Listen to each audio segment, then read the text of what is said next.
John Locke is fondly remembered for three great contributions to modern society, those being religious tolerance, education, and political philosophy. A great man worthy of his place in history.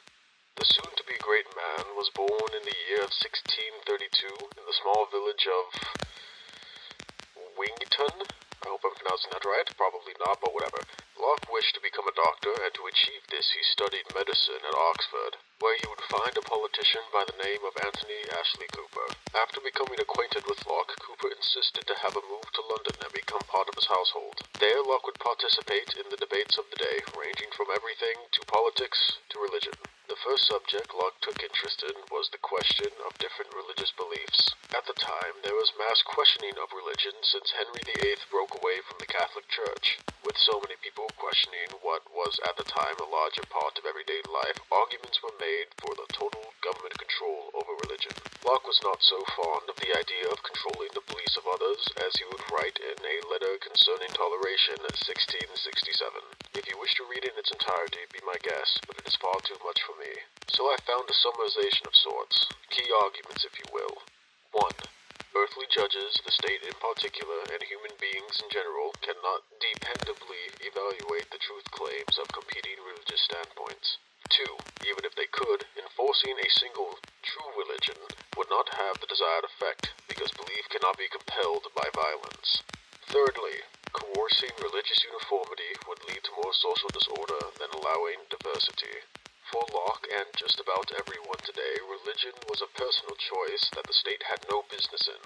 The only reason for the state was to protect its citizens, not to impose ideology.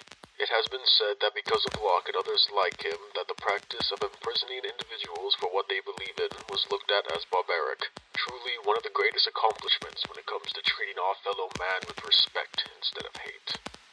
Locke had a massive impact in the realm of education. As the story goes, in 1684, an aristocrat by the name of Edward Clarke wrote to Locke with the inquiry of how to properly raise his son. With this rather simple question came a series of letters that was later turned into a book. Within these letters, Locke began with the notion that all are born with minds of nothing. You may know this as blank slate theory. This was completely contrary to the belief at the time that all are born with preloaded ideas and beliefs. And may I say what a strange place the past was. What made people think that thoughts were preloaded? Whatever. People are weird.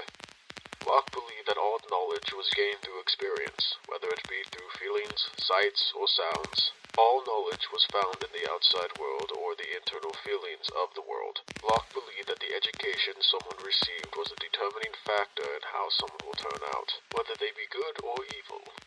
We are vulnerable to the ideas that others put into our mind at an early age. Locke warned that the ideas and beliefs we gain in our youth will become the foundation that all other beliefs will be built upon. So let them be good and of moral standing. Now for what Locke is most known for, his political theory. Wait.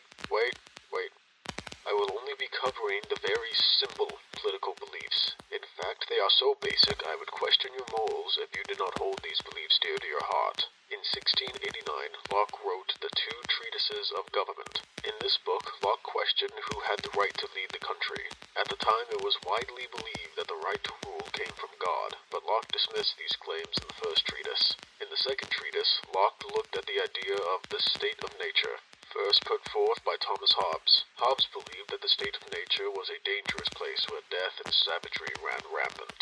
Kings were justified by their ability to maintain order, and had no obligation to give rights of any kind. Locke, however, disagreed. He believed that the state of nature was a largely peaceful place, and that man had rights outside of government that the government cannot take. That all of man had within themselves inalienable rights. To form a government, man would sacrifice a small amount of personal freedom for the protection and guarantee of these rights.